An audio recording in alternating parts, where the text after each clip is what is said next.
Well, let's bring in Asif ARIF. He's an attorney, civil liberties specialist equally. Very good to have you with us, Mr. ARIF. Thank you for having me.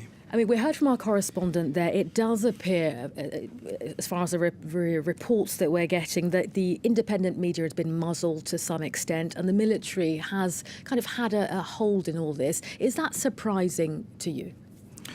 Well, if you see the Pakistani political context, I totally agree with Shahzad, who just commented the Pakistani situation, because the fact that Nawaz Sharif, when he was Prime Minister, tried to tie some link with India, and the fact that this interconnection between Pakistan and India, this friendship who started in between Pakistan and India, maybe it was not in the best interest of the military. So the military always play a key role into the elections. But there is two main focus that you need to have into the Pakistani context in order to see if the elections are fair and just.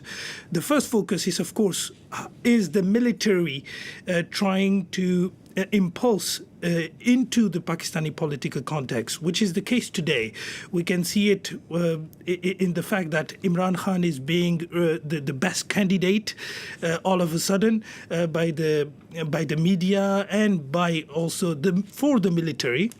Because you need to also understand that Imran Khan was elected for the Khyber Pakhtunkhwa, so he was at the forefront of the war against the Taliban in this region. And the second focus you need to have, and it's the minority in Pakistan. And I wrote my first book on a minority. It's called the Ahmadiyya Muslim community in Pakistan. And you have a problem, for example, is the election being fair with this community? They are not able to vote because they are classified as non-Muslim, but they regard themselves as Muslims.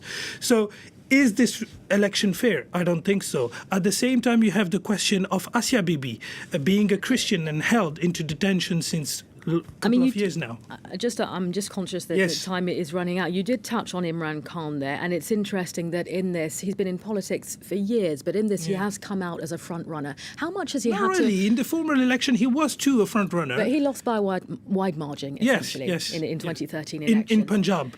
How much has he had to compromise to get this position where he stands in 2018?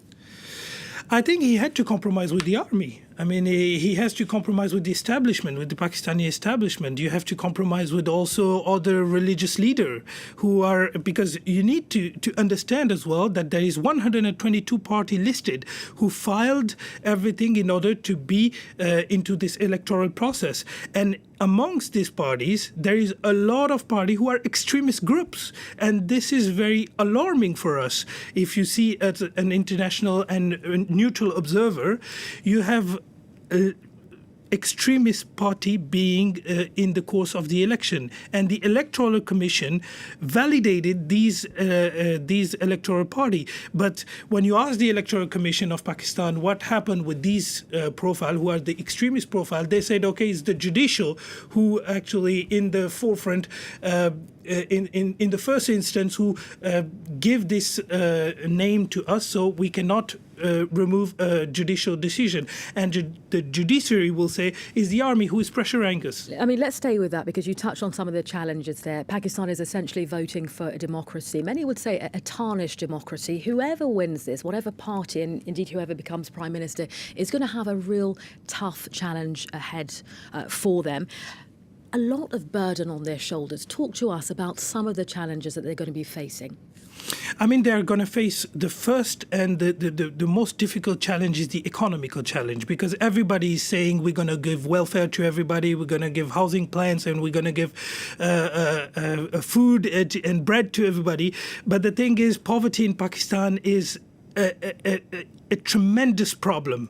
This will be the first thing. The second thing will be the education, because we need education in Pakistan. We need education in order to understand that people cannot stay at 40% without education amongst the Pakistani people.